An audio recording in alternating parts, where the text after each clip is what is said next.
যেটা ঘোষণা করা হয়েছে সরকারের পক্ষ থেকে, এটা আমি মনে করি এটা আমাদের শেকড়ের সন্ধানে আমরা যাতে ছুটতে পারি, আমরা যাতে আমাদের শেকড়ের সন্ধান পাই, সেই লক্ষ্যে আমাদের মাননীয় প্রধানমন্ত্রী এই কর্মসূচি ঘোষণা করেছেন।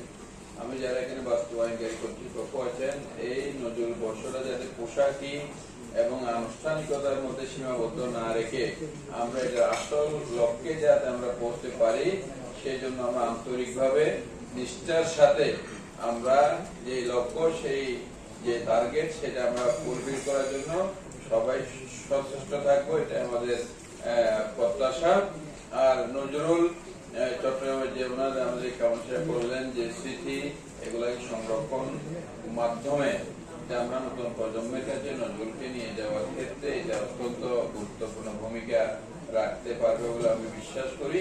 তো কাজে আমরা সবাই মিলে আমাদের এই যে রানা ভাই বললেন প্রশাসনের কথা, আসলে আমরা অত্যন্ত সৌভাগ্যবান চট্টগ্রামবাসী। আমাদের বর্তমান প্রশাসন প্রত্যেকটি কর্মসূচি, সরকারের প্রত্যেকটা টার্গেট ওনারা নিরলস ভাবে পরিশ্রম করে যাচ্ছেন, এটা বলতেই হয় আমার। তো আমি এই নজরুল বর্ষও যাতে আমরা যেই টার্গেট, যে লক্ষ্য নিয়ে, সেই লক্ষ্য যাতে আমরা ফুলফিল করতে পারি, সবাই আন্তরিকতার সাথে আমরা সবাই মিলে মিশে আমরা কাজ করবো। সবাইকে ধন্যবাদ।